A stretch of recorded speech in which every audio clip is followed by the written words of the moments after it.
안녕하십니까. 오늘도 예배하기 위해서 모이신 우리 모든 성도님들 환영하며 축복합니다. 다 함께 찬양하며 하나님께 나아가겠습니다.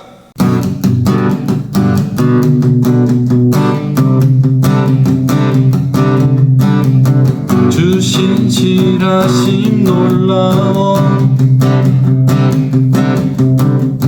죄인의 마음 흔드네 자비의 물가로 인도하시니 그 무엇도 끊지 못해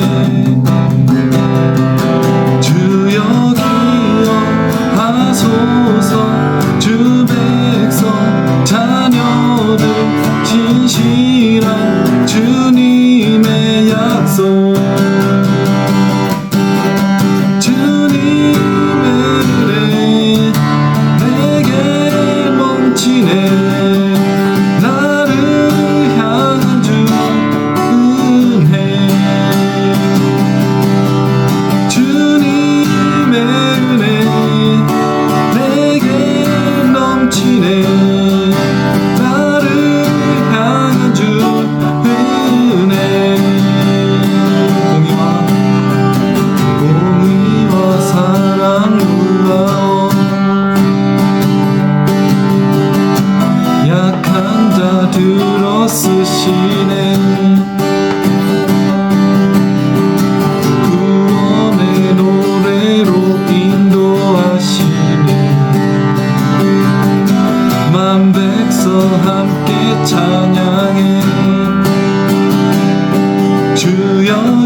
우리 주님이 너를 자녀 삼으셨네.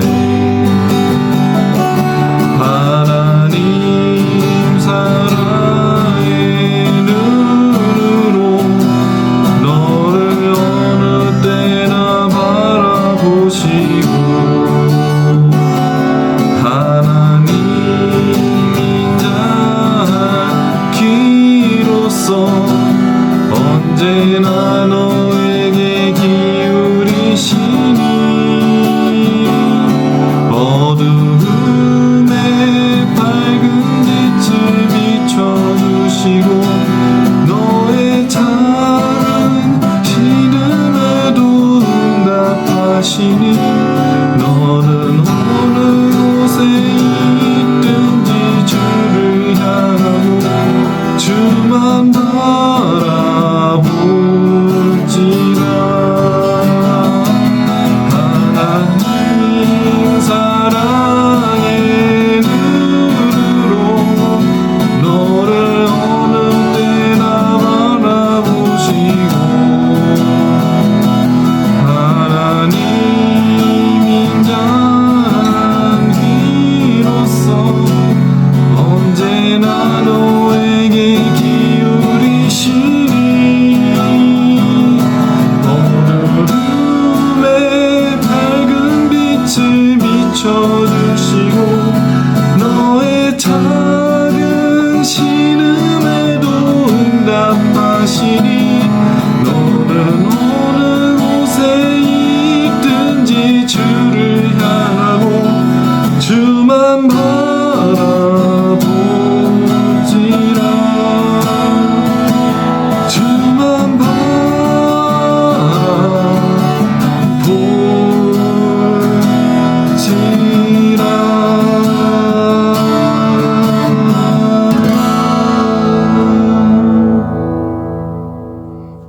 임예 찬송하시면서 예배드리겠습니다.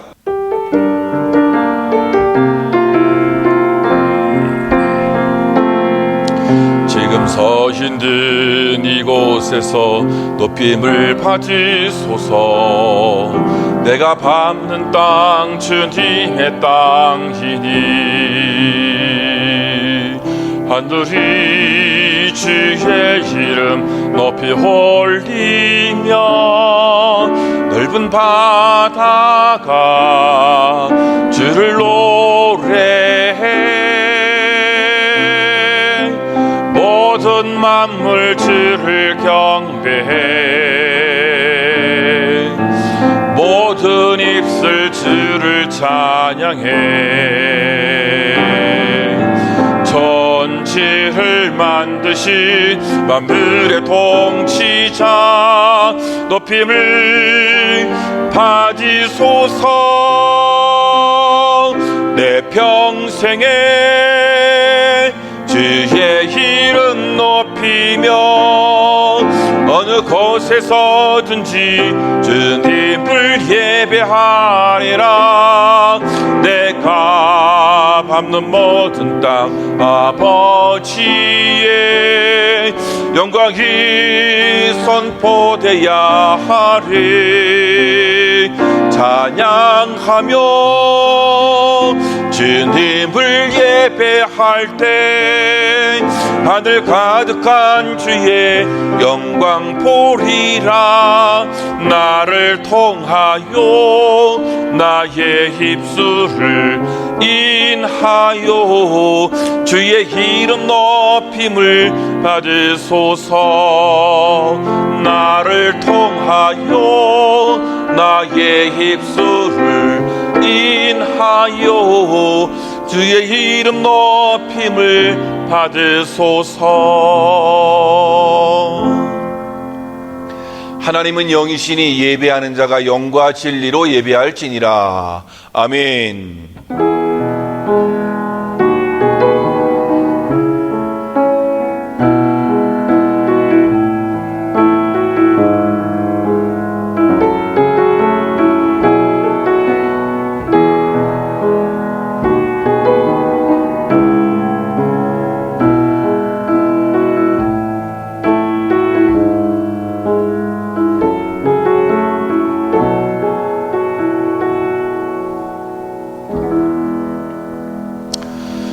여호와께서 집을 세우지 아니하시면 세우는 자의 수고가 헛되며 여호와께서 성을 지키지 아니하시면 파수꾼이 깨어 있음이 헛되도다.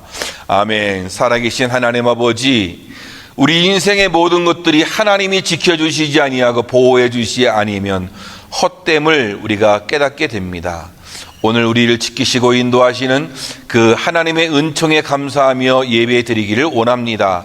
하나님, 예배 드리는 모든 심령들 속에 하나님의 은혜와 축복이 넘칠 수 있도록 인도하시고 성령의 강 같은 은혜가 아버지 하나님 충만하게 역사하심으로 오늘도 온전한 예배를 드리기에 부족함이 없는 하나님의 사람들 되어지도록 주님이 축복해 주옵소서. 오늘도 모든 예배의 시종을 주님께 의탁합니다. 홀로 주장하여 주옵소서. 예수님의 이름으로 기도하옵나이다. 아멘. 사도신경으로 우리의 신앙을 고백하겠습니다. 전능하사 천지를 만드신 하나님 아버지를 내가 믿사오며 그 외아들 우리 주 예수 그리스도를 믿사오니 이는 성령으로 잉태하사 동정녀 마리아에게 나시고 본디오 빌라도에게 고난을 받으사 십자가에 못 박혀 죽으시고 장사한 지 사흘 만에 죽은 자 가운데서 다시 살아나시며 하늘에 오르사 전능하신 하나님 우편에 앉아 계시다가 저리로서 산자와 죽은 자를 심판하러 오시리라. 성령을 믿사오며 거룩한 공회와 성도가 서로 교통하는 것과 죄를 사하여 주시는 것과 몸이 다시 사는 것과 영원히 사는 것을 믿사옵나이다. 아멘. 다 같이 찬송가 458장입니다. 찬송가 458장 찬송하겠습니다.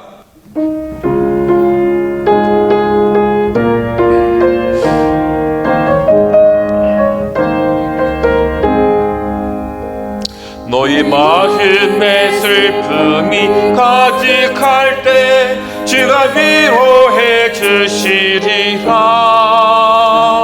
아침 해같이 빛나는 마음으로 너 십자가 지고 가라. 참 기쁜 마음으로 십자가 지고 가라. 내가 기쁘게 십자가 지고 가면 슬픈 마음이 위로받네. 때를 따라서 주시는 은혜로서 그런 심령의 힘을 얻고 주가 언약한 말씀을 기억하고 너 십자가 지고 가라. 참 기쁜 마음으로 십자가 지고 가라. 내가 기쁘게 십자가 지고 가면 슬픈 마음이 위로받네. 내가 맡은 일 성실히 행할 때에 주님 앞에서 상 받으리. 주가 베푸신 은혜를 감사하며 너 십자가 지고 가라. 참 기쁜 마음으로 십자가 지고 가라. 내가 기쁘게 십자가 지고 가면 슬픈 마음이 위로받네. 아멘. 오늘 주실 하나님의 말씀은 고린도 후서 12장 7절에서 10절까지입니다. 고린도 후서 12장 7절에서 10절까지 말씀 다 같이 한 목소리로 말씀을 합독하겠습니다. 여러 계시를 받은 것이 지극히 크므로 너무 자만하게 하지 않게 하시려고 내 육체의 가시 곧 사탄의 사자를 주셨으니 이는 나를 쳐서 너무 자만하지 않게 하려 하심이라. 이것이 내게서 떠나가게 하기 위하여 내가 3번 주께 간구하였더니 나에게 이르시기를 내 은혜가 내게 족하도다. 이는 내 능력이 약한 데서 온전하여 짐이라 하신지라. 그러므로 도리어 크게 기뻐함으로 나의 여러 약한 것들에 대하여 자랑하리니 이는 그리스도의 능력이 내게 머물게 하려 함이라. 그러므로 내가 그리스도를 위하여 약한 것들과 능욕과 궁핍과 박해와 공고를 기뻐하노니 이는 내가 약한 그때에 강함이라. 아멘. 오늘도 귀한 예배에 참석하신 우리 모든 성도님들 가정마다 하나님께서 놀라운 은혜와 축복을 주실 줄로 믿습니다. 독일 사람 어떤 분이 서양 천재 78명을 조사를 했다고 합니다. 그런데 83%가 육체적으로 정신적으로 또 가족 관계에 결함을 가지고 있었다고 그래요. 그러니까 천재라고 하지만 그들에게도 약점이 있었다는 것입니다. 소크라테스, 잔다크, 미켈란젤로, 루터, 파스칼, 뉴턴, 루소, 괴테, 하이네, 바그너, 비스마르크, 또 릴케, 모든 사람들이 다 약점을 가지고 있었어요.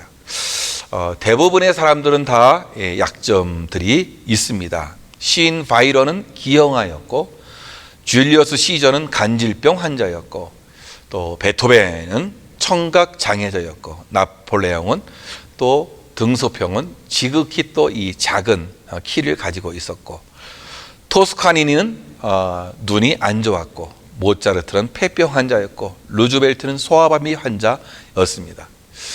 여러분, 문제는 약점이 없고 있느냐가 아니라는 거예요. 자기가 가지고 있는 그 약점을 어떻게 처리하느냐가 문제가 된다는 것이에요. 대부분의 이 약점을 처리하는 방법은 세 가지 방법이에요. 첫째로는 이 승화시키는 방법이죠. 많은 천재들이 부족한 것을 채우기 위해서 다른 것에 몰두하여 자아 성취를 이루어 가서 성공했던 것처럼 그것을 승화시키는 이 방법.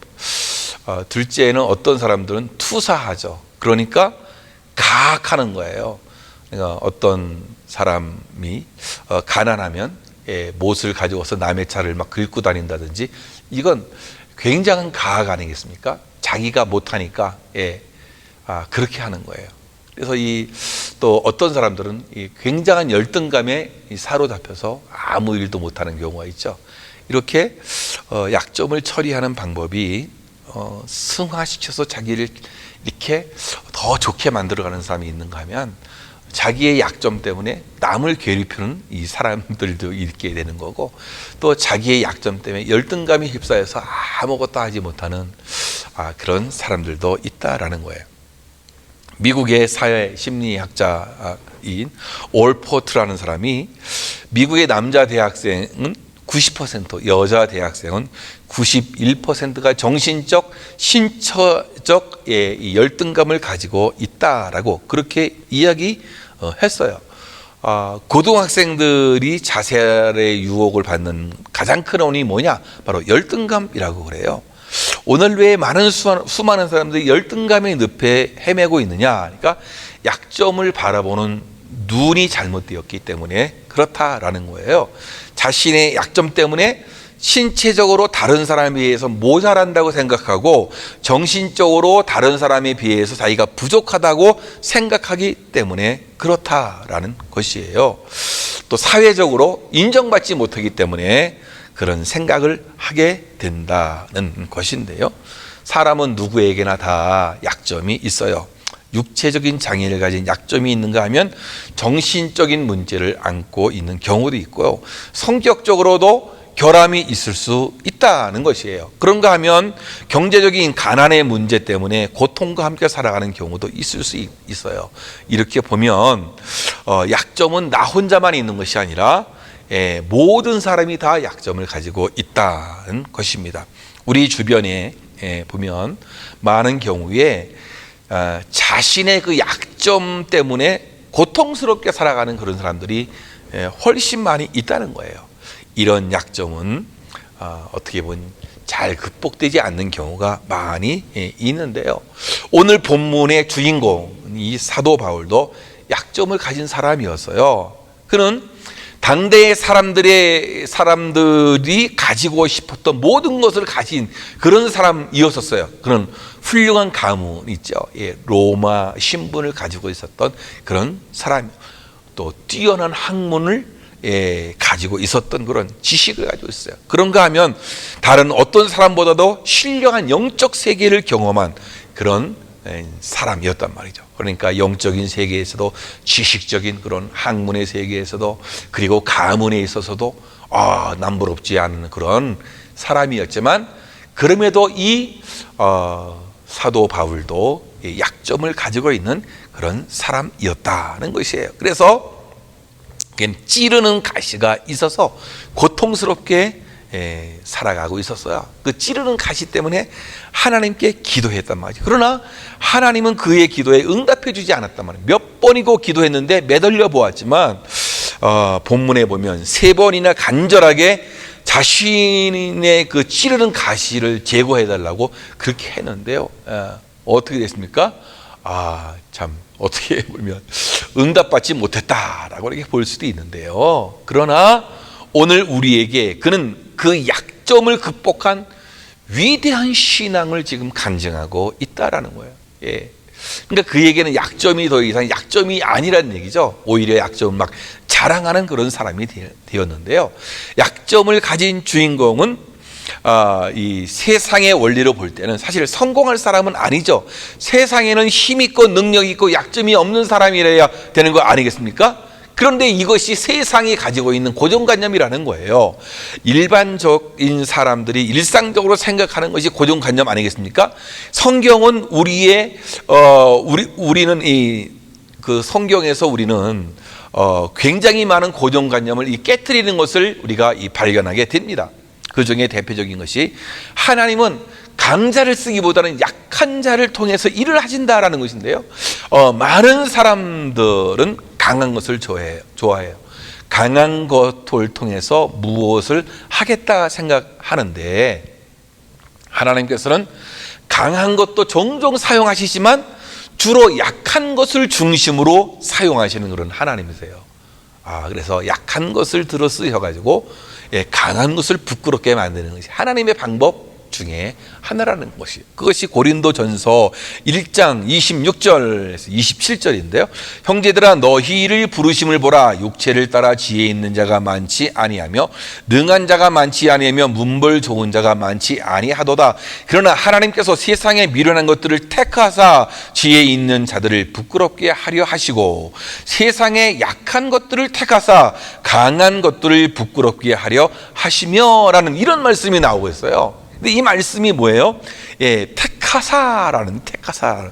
근데 이 택하사라는 이 말의 이 말 속에는 뭐가 있냐니까 일부러 고의로, 영어 성경에서는 일부러 그랬다. 하나님이 어떤 이 고의적인 목적을 가지고 이렇게 하셨다라는 그런 의미가 된 거죠. 하나님은 일부러 약한 사람들을 택하셨다는 거죠. 어쩌다가 약한 사람이 들어오는 것이 아니라 의도적으로 약한 사람을 택하십니다. 그 이유는 하나님의 능력을 온전히 보여줄 수 있는 제일 좋은 사람은 인간적인 시각으로 바라볼 때에는 가망성이 없는 사람이기 때문에 그렇다는 얘기죠. 저 사람은 가망성이 없어. 저 사람은 약한 사람이야. 근데 하나님은 그 선한 사람들을 통해서 놀라운 일을 일으켜 주신다라는. 다윗은 8번째 아들이었습니다. 8번째 아들이었기 때문에 택함을 받은 것이 아니라 8번째 아들임에도 불구하고 택함을 받은 것이에요. 어떻게 보면 인간적인 눈으로 볼 땐 제일 부족한 아들이었어요. 그 아버지도 첫째부터 7까지는 사무엘에게 다 소개를 했는데 8번째는 소개할 생각도 조차 하지 않았다라는 거죠. 그런데 그런 사람을 하나님은 들어서 쓰시더라라는 그런 말입니다. 그러므로 아무리 약하다 할지라도 하나님의 손에 붙들림 바 되면 쓰임 받지 못할 사람이 하나도 없다는 생각을 가지고 오늘도 믿음으로 사시는 귀한 분들 되어지기를 주님의 이름으로 축원합니다. 하나님의 손에 붙들림만 받으면 여러분 두려울 것이 없는 것이 되겠죠. 그렇죠? 그래서 우리 사도 바울의 예를 보면 가시를 품고 사는 것이 은혜다. 그러니까 그 약점을 품고 사는 것이 은혜다라는 그런 의미가 되는 것입니다. 바울을 그토록 괴롭힌 가시가 도대체 무엇일까요? 크게 두 가지로 해석이 되어지는데요. 바울을 괴롭힌 것은 육체적인 질병이다. 질병이 그의 어떤 질병이 육체적 가시였다. 또 하나는 대적들이다. 바로 원수들로 해석하는 방법이에요. 질병으로 해석할 경우 간질병과 안지를 들 수 있는데요. 바울은 일평생 이 지병에 시달린 것 같아요. 간질과 안지를 다 갖고 있었던 것인데요. 이 찌르는 가시는 육체적인 질병을 의미할 가능성이 높습니다. 하지만 사탄의 사자라고 했는데요. 사탄의 하수인이라는 인격적인 표현을 쓴 것을 볼 때에 바울의 사도권에 대해서 시비를 걸고 사사건건 이 바울을 괴롭혔던 대적자로 보는 가능성도 있는 것이죠. 중요한 것은 이 육체의 가시가 뭐냐라고 할 때 정확하게 언급은 하지 않고 있어요. 근데 오히려 우리에게 또 좋은 점이 되는 것은 우리 인생을 살아가면서 여러 가지 육체적 가시들이 있지 않아요, 그렇죠? 우리에게 갖는 육체적 가시가 뭐가 있습니까? 질병의 가시. 오늘 여러분 중에 이 몸에 한 가지라도 이상이 없는 분이 없잖아요, 그렇죠? 모든 사람들은 다 몸에 한 가지 이상의 문제는 다 가지고 있다. 그는 것이에요. 예. 어떤 분은 평생 따라다니는 이 지병을 안고 사는 분들도 있고, 어떤 분들은 심각한 질병에 걸렸더라도 고침을 받았지만 늘 조심해야 하는 그러한 가시를 품고 사는 사람들도 있다라는 것이에요. 어떤 사람들은 손과 발에 또 신체 일부에 장애가 생길 수도 있는, 또 어떤 가시가 있으면 죄책감의 가시가 있을 수 있잖아요. 이것은 내 양심에 고통을 주는 그런 가시이죠. 사도 바울도 예수 믿기 전에 예수 믿는 사람들을 얼마나 많이 핍박을 하고 옥에 가두고 하는 일에 앞장을 섰습니까? 심지어 최초의 순교자인 이 스데반 집사가 돌에 맞아 죽어갈 때도 거기에 가담했던 그런 사람이었단 말이죠. 나중에 바울이 예수를 믿은 뒤에 이와 같은 전력이 바울을 두고두고 괴롭혔단 말이죠. 그래서 자기 스스로 죄인 중에 괴수다라고 그렇게 고백할 정도였단 말이죠. 우리도 마찬가지 아니겠습니까?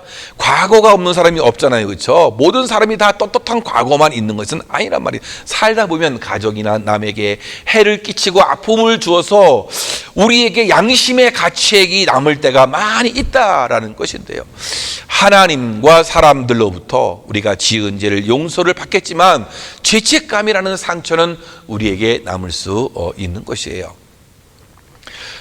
그래서 우리들이 이 세상을 살아가면서 분명히 과거에 대한 죄책감이 우리를 힘들게 하지만, 그러나 이것이 우리에게는 어떡해요? 신앙을 항상 경고하는 데 필요할 수도 있게 되는 거죠, 그렇죠? 항상 겸손하게 주님만 붙들고 우리의 모든 죄를 깨끗게 하시는 예수 그리스도의 보혈을 의지할 수 있기 때문에 이러한 가시들은 우리로 어떤 좀 신앙에 좀 도움이 될 수도 있게 되는 거죠.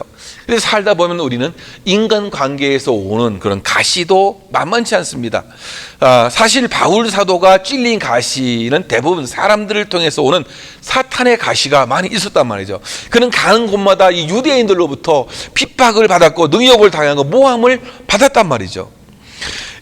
우리가 만나는 사람들 가운데 항상 가시 노릇하는 사람들이 있지 않아요, 그렇죠?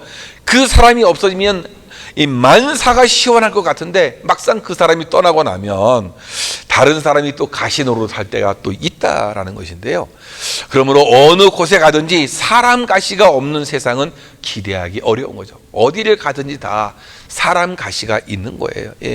여러분, 그래서 인간관계에서 오는 가시가 이 험한 세상을 살아가는데 꼭 있단 말이죠.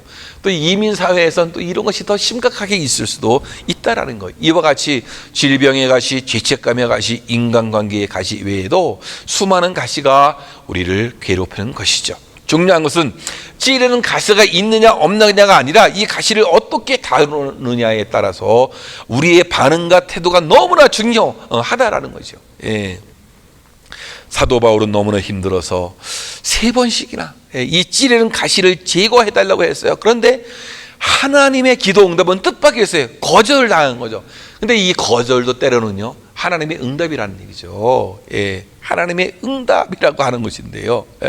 하나님께서 그렇게 간절히 이 육체적 가시를 제거해달라고 그렇게 기도했는데 사도 바울의 기도에 응답해 주지 않고 거절하셨단 말이에요. 내 은혜가 내게 족하도다.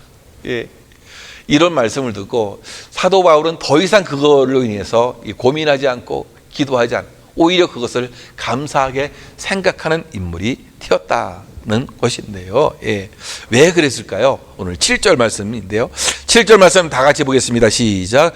여러 계시를 받은 것이 지극히 크므로 너무 자만하지 않게 하시려고 내 육체의 가시 곧 사탄의 사자를 주셨으니 이는 나를 쳐서 너무 자만하지 않게 하려 하심이라.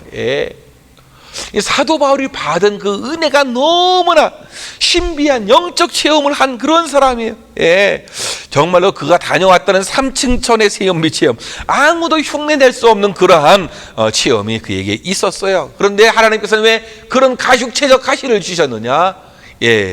겸손한 자세를 유지하려고 하는. 주변의 사람들이 얼마나 많은 신격화를 했어요. 이 사도 바울은 신격화 받는 그런 인물이 되었어요. 얼마나 많은 병든 사람들을 고쳤어요. 그의 손수건마저도 참 엄청난 기적이 막 일어나게 되었단 말이죠.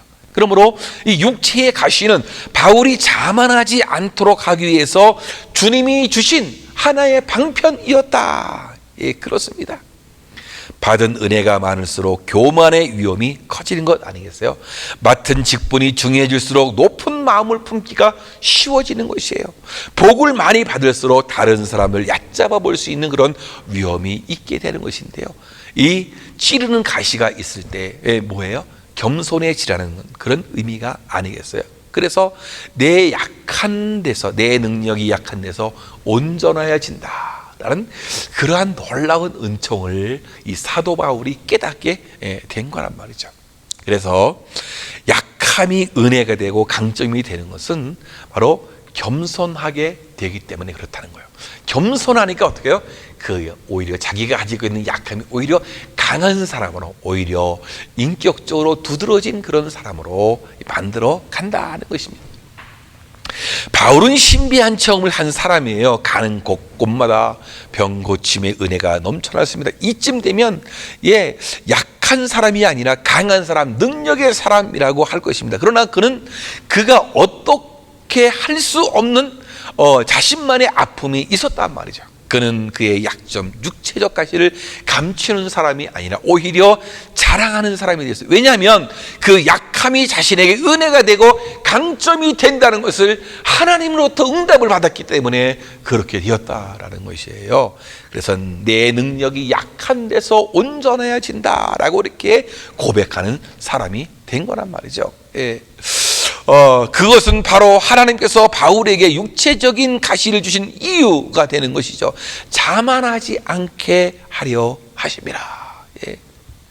스스로 높아지지 않게 하시려고, 교만하지 않고 겸손하게 하시려고 그렇게 하신 거란 말이죠. 인간의 능력이라는 것은 50보 100보다라는 얘기예요. 얼마나 하나님의 능력을 의지했느냐에 따라서 미래가 달라지는 것이지 우리의 속에 있는 것을 가지고 나아가는 것이 아니라는 것이에요. 그러므로 참된 신앙을 가지고 있는 사람은 자신 있게 자기 자신의 약함을 인정할 줄 아는 거죠. 왜 약함을 인정하나요? 하나님이 채우실 것이기 때문에 그렇죠. 하나님이 채워주실 거야. 나는 약하지만 하나님이 채워주실 것이야 라는 그런 믿음을 가지고 있는 거죠. 자신 있게 자기 약점을 드러내는 것은 자신감 아니에요. 자신 있게 자기 약점을 드러내는 것은요, 자신감이에요. 자신감은 어떤 말이에요? 자신감이라고 하는 것은 자기 자신을 믿는 것 아니에요. 그렇죠? 자기 자신을 한자 그대로 자기를 믿는 것이지만 우리의 자신감은 뭐죠? 자기 안에 계신 하나님을 믿는 거예요. 자신감. 자기 안에 있는 신, 바로 하나님을 믿는 것, 이 자신감이에요. 여러분, 여러분의 안에 계신 하나님을 믿으시는 하나님의 사람들 되어지기를 주님의 이름으로 축원합니다. 여러분, 그래서 약함을 보여줘도 괜찮은 거죠. 왜? 하나님이 채워주실 것이기 때문에 그렇다라는 것이에요. 구약의 말씀을 보면 자기가 가지고 있는 이 장점 때문에 인생에 큰 어려움을 당하게 되고 인생이 끝나버리는 그런 인물이 있어요. 그 인물이 누구냐? 바로 다윗의 아들이었던 이 압살롬이에요. 그는 세상에서 가장 좋은 조건을 가지고 태어났어요. 천하를 호령하는 임금의 아들로 태어났죠. 거기다가 이스라엘 전체에서 풍채가 가장 뛰어난 인물이었단 말이죠. 아마 미스터 이스라엘 그런 사람이 된 것 같아요. 대개 사람이 잘 생겼다 싶어도 한두 군데쯤은 부족한 데가 있기 마련인데 이 압살롬은 머리끝부터 이 발끝까지 어디 하나 빼놓을 구석이 없는 기가 막힌 미남이었단 말이죠. 예. 아마 이렇게 잘난 인물이었기에 아버지를 대항해서 반란을 일으킨 후에도 백성들의 그 대대적인 지지를 받았는지도 몰라요. 예. 엄청난 지지를 받은 이 압살롬이었단 말이에요. 근데 이 성경은 특별히 압살롬의 머리털을 주목하고 있는데요. 이스라엘 사람들은 머리털이 풍성한 것을 하나님의 복이라고 이렇게 여겼습니다. 남성미의 기준이라고 생각했어요. 삼손의 힘의 비밀이 머리털에 있었다고 한 것은 결코 우연이 아니란 말이죠. 이스라엘 사람들에게 이 머리털은 뭐죠? 힘과 권세와 지위를 나타내기도 한단 말이죠.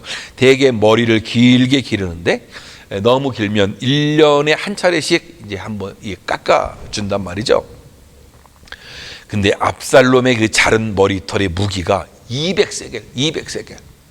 200세겔이 지금 얼마? 4.5kg 정도 된다는 얘기죠. 야, 어떻게 머리털이 그렇게 무거워요? 그러니까 이 일반인들의 4배 정도 되는 그런 머리털, 무게. 와, 참 멋있는 머리털을 가지고 있었는데, 그러나 그의 완벽한 조건에도 불구하고 그는 치명적인 약점이 있었다라는 것인데요. 그는 외모가 아니라 마음에, 보이지 않는 마음에 있었단 말이죠. 그 마음에 하나님을 경외하는 것이 없었어요. 성경에는 그가 기도했다든지 선지자를 찾아갔다든지 신앙생활을 하는 흔적도 한 줄도 발견할 수가 없는 거죠. 오히려 그는 자신의 여동생을 겁탈한 이복형을 죽이고 아버지를 대항해서 반란을 일으켜서 왕권을 찬탈해 나갔던, 뭐가 잘한 일이 있다고 살아있을 때에 자기 공적비를 세웁니까? 결국 그는 하나님의 저주를 받고서 가장 비참한 최후를 맞이하게 됐는데요. 성경은 압살롬이 무엇 때문에 죽었는데 자세히 보도합니다. 자기가 자랑했던, 자기가 장점으로 얘기했던 그 머리털 때문에 죽었어요. 머리털이 어떻게 했습니까? 말을 타고 도망가다가 머리털이 상수리 나무에 걸려버렸어요. 그때는 말은 빠져나가고 이 압살롬은 나무에 대롱대롱 매달려 있을 때에 요압 장군이 창으로 찔렸어요. 그렇게 자랑하던 머리털이 마치 교수대의 밧줄처럼 그를 죽게 만들고 말았다는 거죠. 그리고 더욱 비극적인 것은 그가 세웠던 그 공적비는 묘비가 되고 말았단 말이죠. 그의 아버지 다윗과 한번 비교해 보십시오. 다윗은 인간적으로 많이 부족했던 사람 아니에요? 시골의 목동 출신이었어요. 확실히는 알 수 없지만 그의 외모는 압살롬만큼 수려하지 못했어요. 키도 자그마했단 말이죠. 그러나 그에게 있던 최대의 장점은 하나님을 의지하는 믿음에 있었던, 그러자 그의 부족한 부분이 잔이 넘치도록 차고 넘치게 되었단 말이죠. 자기가 자랑으로 여겼던 것들도 하나님의 그 은혜 아래 다 있었다. 우리의 삶도 때때로 이런 일이 일어납니다. 내 존재를 말해주는 자랑보다 보잘것없어 보이는 믿음과 정직과 사랑이 오히려 생명을 구하는 역사로 나타나게 된다. 오히려 내가 자랑하던 장점이 오히려 나를 올매어주는, 나를 이 올무로 묶어버리는 그런 일들이 오히려 많게 되어지는, 오히려 내가 약점으로 여겼던 것이 나를 살리는 것이 된다는 것이에요. 내가 가장 자랑스러워하던 것이 오히려 파멸로 이끌 때가 얼마나 많아요. 재물을 자랑하는 사람이 재물 때문에 문제로 감옥에 가요. 권력을 자랑하던 사람이 권력 때문에 죄를 짓고 파멸당하는 경우가 얼마나 많이 있습니까? 지금 우리의 눈으로 이 세상에서도 똑똑히 보고 있지 않습니까? 여러분, 세상살이만 그런 것이 아니라 우리의 신앙생활은 더욱더 그런다. 내세우고 자랑할 것이 많아서 교만해지면 넘어진다는 거지. 그러나 부족한 것 때문에 겸손해지면 오히려 복이 된다는 것이에요. 사도 바울은 얼마나 많은 기적을 베푼 사람이에요. 자고하지 않기 위해서 주님은 그에게 가시를 주었단 말이죠. 오늘날 우리에게 있는 약점도 마찬가지예요. 교만한 자에게 하나님의 능력이 머물 수 없고 교만한 자가 하나님의 축복을 받을 수 없습니다. 교만은 패망의 선봉이고 넘어짐의 앞잡이가 되는 것이죠. 교만은 사탄의 종이 되어서 하나님의 종은 될 수 없기 때문에 그렇습니다. 그래서 하나님은 가시를 주어서 교만하지 못하도록 하나님의 일을 의지하도록 하는 거예요. 그 병에서 회복하도록 기도하도록. 그래서 일생을 다하는 날까지 그것을 붙들도록 그렇게 하는 것 아니겠습니까? 그 약점은 강점을 다스리는 도구로 하나님이 사용하는 것이에요. 약점은 강점을 강점되게 만드는 도구가 되어진다는 얘기죠. 우리는 하나님의 사람으로 온전히 서게 하는 이 버팀목이 뭐냐? 바로 강점이 아니라 오히려 약점이라는 얘기예요. 그것 때문에 내가 더욱 가정에 충실해. 내 약점 때문에 가정에 충실하는 거예요. 내 약점 때문에 더욱 하나님을 의지하는 것 아니겠어요? 내 약점 때문에 더욱 성실하게 살아가는 것 아니겠어요? 여러분, 그런 거예요. 내가 너무 잘났으면 어떻게 해요? 그런 노력이 있을 수 없다라는 것이에요. 그래서 약함이 은혜가 되고 강점이 되어지는 것은 뭐 때문에 그래요? 하나님을 의지하기 때문에 그렇다. 여러분, 그래요. 약한 데서 온전해지는 그 능력이 왜 그럴까요? 약한 데서 온전해지는 능력이 여러분 어떻게 그렇게 되어집니까? 하나님을 의지하는 데서 이렇게 되는 거예요. 약점이 있을수록 더욱 강해지는 비결이 뭐냐? 약할수록 더욱 그리스도를 의지하는 데 있다는 것이에요. 9절 하반절을 보면 그 약점으로 인하여 그리스도의 능력으로 내게 머물게 하려 합니다. 약점으로 인해서 나 연약하니까 그리스도의 능력이 내게 머물게 되어진다는 것인데요. 현대인의 성경은 10절을 그렇게 보고하고 번역을 했어요. 나는 모든 것이 그리스도를 위한 것임을 알기에 그 가시도 모욕도 고통도 박해도 어려움도 온전히 기쁘게 받아들입니다. 내가 약할 때 나는 강하기 때문입니다. 무력해질수록 나는 그만큼 더 그리스도를 의지하기 때문입니다. 모욕도, 이 가시도, 모욕도, 고통도, 박해도, 어려움도 온전히 기쁘게 받아들입니다. 내가 약할 때 나는 강하기 때문입니다. 무력해질수록 나는 그만큼 더 그리스도를 의지하기 때문입니다. 우리가 약점이 있으면 있을수록 그리스도를 더욱 의지하는 거예요. 약점을 극복하여 그 약점이 자랑거리게 되게 하는 비결이 바로 여기 있는 것 아니겠어요? 그 약점 때문에 주님을 더욱 의지하는 것이란 말이에요. 그러면 결국 하나님께서 우리를 사용하시고 그 약점으로 인해서 인생을 더욱 풍성하게 만들어 가신다는 거죠. 다윗은 이 사무엘이 기름 부을 때에 대상으로 생각하지 않을 정도로 그런 사람이었어요. 기드온은 가장 미역한 지파의 이 출신의 겁쟁이였어요. 그러나 그들은 하나님을 의지하고 하나님으로부터 한 시대에 쓰임받는 인물이 되었단 말이죠. 약점이 오히려 하나님을 의지하는 도구가 되었어요. 약점이 있다는 것이 문제가 아닙니다. 약점이 있으면 있을수록 많으면 많을수록 더욱 하나님을 의지하는 것이죠. 칼빈도 약점이 있어요. 루터도 약점이 있었어요. 원수들은 그 약점을 붙들고 넘어뜨리려고 집요하게 파고듭니다. 그러나 하나님은 그 약점을 붙들고 하나님을 의지하라고 하는 것입니다. 진홍같이 붉을지라도 양털같이 희게 하겠다고 약속하는 거 아니겠어요? 내가 잊지 않는다고 해도 나는 잊겠다고, 기억지도 않겠다고, 우리의 모든 죄악을 기억지도 않겠다고 해주시는 분이 우리 주님이. 근데 나를 의지하라고 말씀해 주는 것 아니겠어요? 약점은 내 힘으로 해결할 수 있는 것도 있지만 내 힘으로 해결할 수 없는 것이 있단 말이죠. 약점이 있으면 사람들은 열등감에 사로잡힙니다. 자신의 약점을 과도하게 평가절해서는 아니 되는 거죠. 약점은 하나님을 의지하라는 도구, 약점은 하나님을 바라보라는 그런 도구라는 것이에요. 예. 어려움이 있습니까? 고통이 있습니까? 여러분, 어떤 가시가 있어요? 어떤 박해가 있어요? 예. 여러분, 하나님을 의지하라는 것이에요.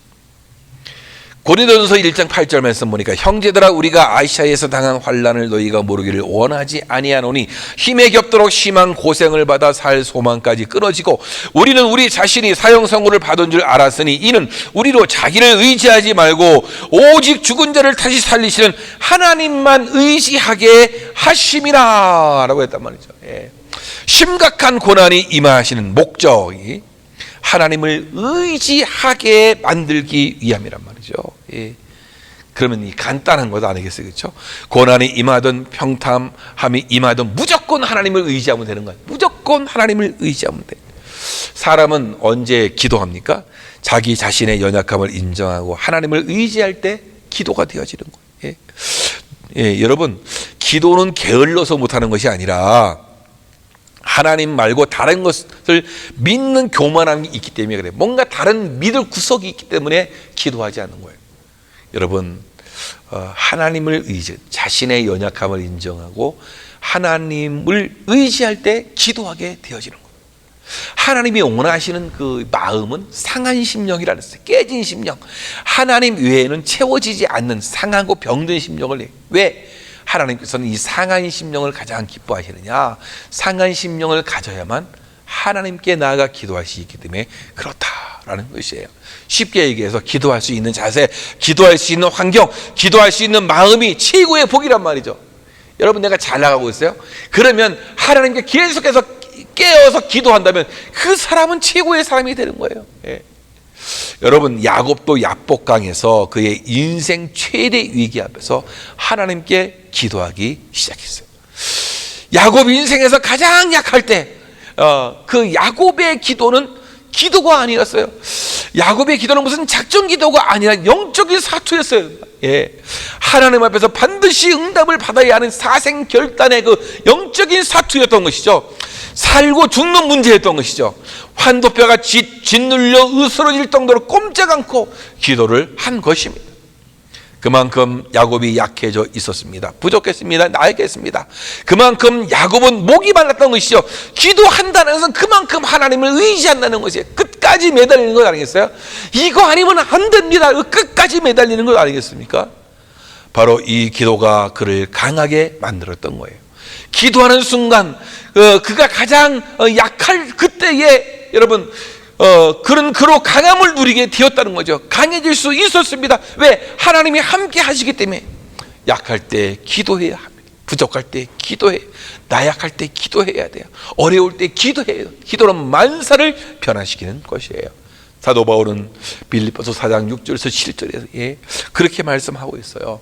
아무것도 염려하지 말고 다만 모든 일에 기도와 간구로 너희 구할 것을 감사함으로 하나님께 아뢰라. 그리하면 모든 지각에 뛰어난 하나님의 평강이 그리스도 예수 안에서 너희 마음과 생각을 지키시리라. 아멘. 예. 아무것도 염려하지 말고 다만 모든 일에 기도와 간구를 하라. 사랑하는 성도 여러분, 하나님을 의존해야 한다.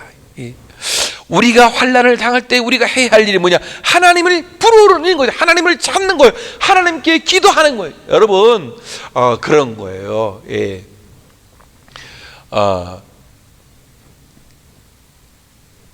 우리의 약함으로 인해서 우리가 내 능력이 온전해지는 그 능력, 약함으로 오히려 온전해지는 그 능력은 어떻게? 하나님을 의존하니까 그렇게 되어지는 거란 말이죠. 사랑하는 성도 여러분, 가시로 인해서 약해졌습니까? 염려하지 말고 우리 자신의 힘으로 해결하려고 하지 말고 어떻게? 하나님께 나아가십시오. 하나님을 의지하십시오. 예, 하나님을 바라보십시오. 예. 우리 모두는 다 약점을 가지고 있는 사람입니다. 이 세상의 모든 정말 뛰어난 사람들도 다 약점이 있는 거예요. 예. 여러분 약점이 오히려 강점이 되는 아름다운 은혜가 있을 줄로 믿습니다. 우리의 장점, 우리의 장점. 여러분, 그것이 오히려 우리에게 약점이 될 수도 있는 거 아니겠어요? 그렇죠? 많은 세상의 사람들이 자기가 자랑하는 것, 자기 잘난 것에서 그것 때문에 무너지는 경우가 이 세상에 얼마나 많이 있어요. 그러니 우리가 가지고 있는 이 약점은 나를 겸손하게 만들고 하나님을 의존하게 만들므로 인해서 오히려 우리를 강하게 하는 아름다운 은혜가 되는 줄로 믿습니다. 저와 여러분이 약한 데서 온전해지는 그 능력을 다시 한번 맛보는 저와 여러분들 되어지기를 주님의 이름으로 축원합니다. 오늘 이 시간에 우리가 합심해서 기도하겠는데요, 여러분 이 찬양 부르고 기도하길 원합니다. 약할 때 강함 대신에, 약할 때 강함, 정말로 우리는 약할 때 강함이 되는 거예요. 이 찬양 부르시고 우리가 함께 기도하겠습니다.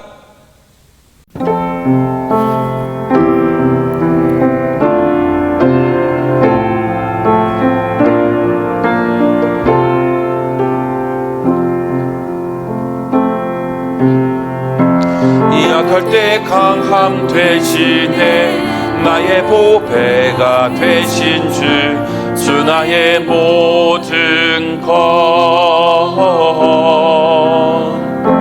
주 안에 있는 보물을 나는 포기할 수 없네.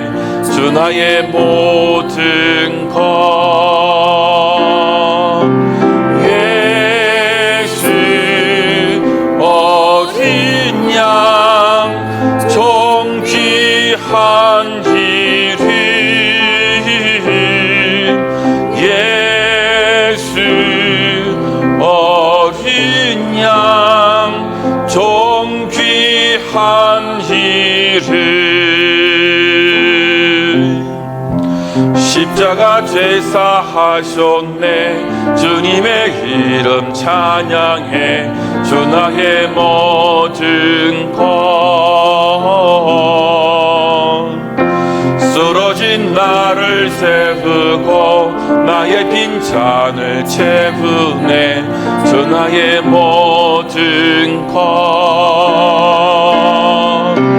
예수 어린 양 정귀한 이름,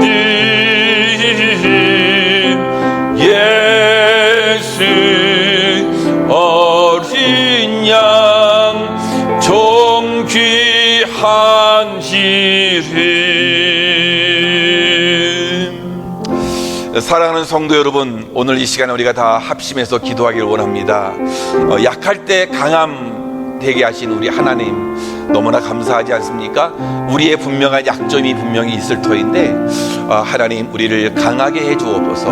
하나님 앞에 우리를 잘 세워 주시옵소서. 여러분 기도하시고, 여러분의 약점이 무엇입니까? 또 여러분의 또 이 교만함이 무엇입니까? 오늘 그것을 놓고서 기도하길 원합니다. 하나님, 나의 약점이 이런 것들이 있는데 이것 때문에 우리가 열등감 가지 않도록 기도하시고, 하나님 우리를 강하게 세워주시옵소서. 나의 이 교만한 자랑할 만한 것들, 그것을 너무 의지하지 않도록 인도하시고 하나님만 의지하는 우리들 되어지고 겸손한 우리들 될 수 있도록 도와달라고 여러분 기도하시고, 뿐만 아니라 여러분 가정과 일터와 자녀들 너무나 어려운 시국 속에 우리가 있지만 하나님 행복한 일터, 행복한 가정, 행복한 우리 자녀들의 앞길이 될 수 있도록 도와달라고 여러분 기도하기를 원합니다. 함께 우리가 합심해서 통성으로 기도하겠습니다. 하나님 아버지, 하나님의 은혜와 사랑을 감사합니다. 오늘도 이렇게 주 앞에 나와 예배하며 기도하게 하시니 감사합니다. 우리들 정말로 너무나 이 연약한 존재들입니다. 하나님 아버지, 이 연약함을 주신 것은 우리로 하여금 겸손하게 하기 위해서 하나님이 주신 놀라운 은혜인 줄 압니다. 주님이 우리를 도우시고 인도해 주시옵소서. 하나님 아버지, 이제 이 연약함 때문에 더욱더욱 하나님을 의지하게 하여 주셨고, 하나님을 의존하면서 아버지 오히려 약함이 강함이 되는 아름다운 은혜의 역사가 일어나도록 주님이 축복해 주시옵기를 간절히 빌고 기도합니다. 하나님 아버지 도와주시옵소서. 약할 때 강함 되시는 놀라운 은총이 우리에게 있게 하여 주셨고, 주 나의 모든 것 되시는 주님 아버지 하나님이여, 도와주시고 인도해 주시옵소서. 쓰러진 우리를 세워주시고 우리의 빈잔을 채워주시옵기를 간절히 빌고 기도합니다. 하나님 아버지, 우리의 약함이 이런 것들이 있습니다. 육체적인 연약함이 있고, 아버지 신앙의 약함이 있을 수 있고, 하나님 아버지 우리에게 약함 때문에 열등감 갖지 않도록 주님이 도와주옵소서. 세상의 지식이 보이는 아버지 하나님이여, 능력이 부족해서 약함을 가지고 있는 사람이 있습니까? 주님 아버지 하나님을 의존하는 가운데에 오히려 약함이 강함이 되는 하나님의 사람들 되어지도록 주님이 축복해 주시옵기를 원합니다. 우리 주님이 도와주시옵기를 원하오니 주님의 능하신 손으로 붙잡아 주옵소서. 아버지 함께 하시고 인도해 주시는 가운데에 아버지 하나님의 새롭게 우리가 일어서게 하시고, 우리의 자랑할 만한 것들, 아버지 우리 교만한 것들 아버지 내려놓게 하여 주시고, 겸손한 우리들 될 수 있도록 주님이 축복해 주옵소서. 하나님 아버지 도와주시는 가운데에 우리의 가정과 일터와 아버지 자녀들이 아버지 행복해지기를 원합니다. 하나님 아버지 하는 일들이 행복하게 하여 주시옵고, 우리 가정이 화목하고 늘 건강하고 아버지 행복한 삶을 살기에 부족함이 없도록 주님 도우시고 인도해 주시는 가운데에 아버지 도우시고 인도하여 주시옵소서. 감사합니다. 예수님의 이름으로 기도하옵나이다. 아멘. 준비하신 예물 하나님께 드리겠습니다.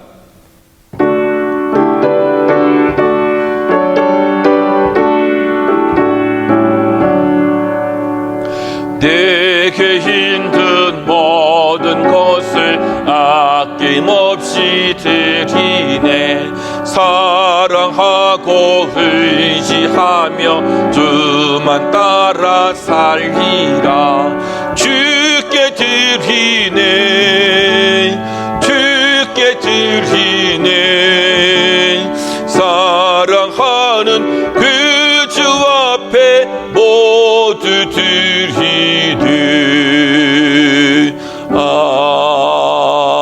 아멘. 하나님 아버지 은혜와 사랑을 감사합니다. 여전히 우리들은 연약하고 부족함이 많이 있지만 하나님이 그 부족한 부분들을 채워주실 뿐만 아니라 약한 것을 강하게 해주셔서 이렇게 또 험한 세상을 또 믿음으로 이겨나가게 하시니 너무나 감사합니다. 주님의 은혜와 사랑이 너무나 커서 아버지 오늘도 귀한 예물을 드리오니 드리는 손길마다 하나님의 은혜가 차고 넘치게 하여 주시옵고, 약함으로 아버지 세상에서 실패한 인생으로 사는 것이 아니라 약한 가운데서 하나님의 은총 가운데 강함을 힘입고서 승리하는 믿음의 사람들 되어지도록 하나님 축복해 주옵소서. 이렇게 몸과 마음을 다 바쳐서 귀한 예물을 드리는 그 손길들 주님께서 복이 있게 하시고, 이 예물이 하나님 나라에 귀하게 사용되어지도록 축복해 주옵소서. 감사합니다. 예수님의 이름으로 기도하옵나이다. 아멘. 예. 내일 모레가 우리 고유의 명절인 중추절, 추석인데요. 이 추석의 그 의미만큼 모든 것이 다 풍요롭게 되면 좋을 것 같습니다. 삶이 넉넉해지고 마음도 넉넉해지고 모두 행복해지고 또 건강한 우리 모든 성도님들 되기를 바라겠고요. 이 추석을 맞이해서 교회에서 이 떡을 준비해서 멕시코에 계신 분들은 잘 전달해 드리도록 그렇게 하겠습니다. 감사드립니다. 다 같이 우리 일어나셔서 우리 마지막 찬양, 우리 비전 찬양 부르시고 축도로 예배를 마치겠습니다.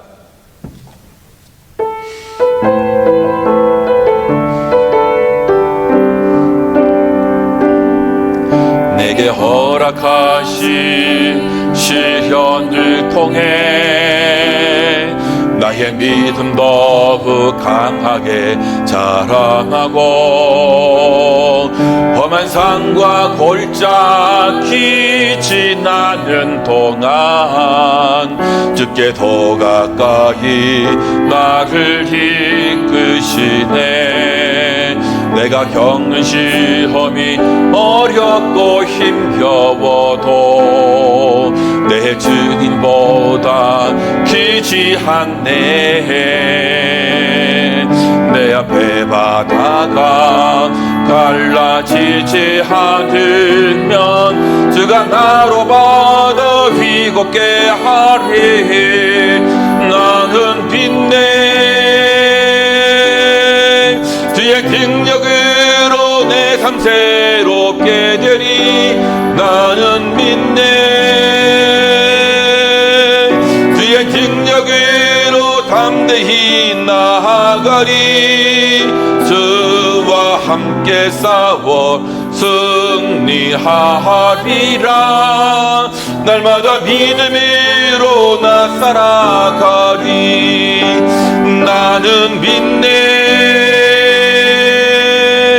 주의 능력으로 내 삶 새롭게 되리. 나는 믿네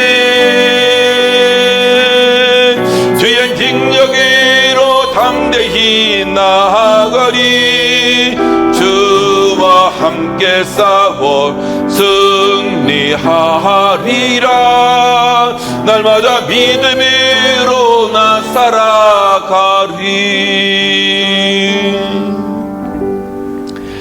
지금은 교회의 머리가 되신 우리 구주 예수 그리스도의 은혜와 이 험한 세상에서 비록 연약하지만 우리로 강하게 하시는 하나님의 놀라우신 사랑과 성령님의 내주 교통하심이 오늘 하나님의 말씀을 듣고서 비록 연약하지만 하나님을 의지하는 가운데 험한 세상을 믿음으로 승리하기를 소망하는 여기 계신 주의 백성들과 저들의 가정과 생업과 자녀들 위에 지금으로부터 영원히 함께 있을지어다.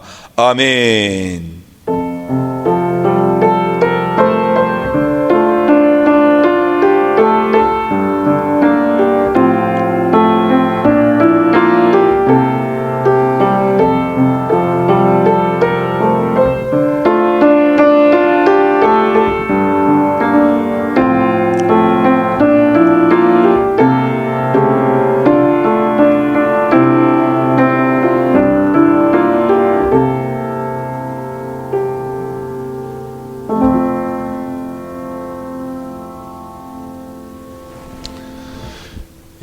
이상으로 주일 예배를 마치겠습니다. 예배 드리시느라고 다들 수고하셨고요. 이 중시절에 더욱 행복한 건강한 우리 모든 성도님들 되시기를 바라겠습니다.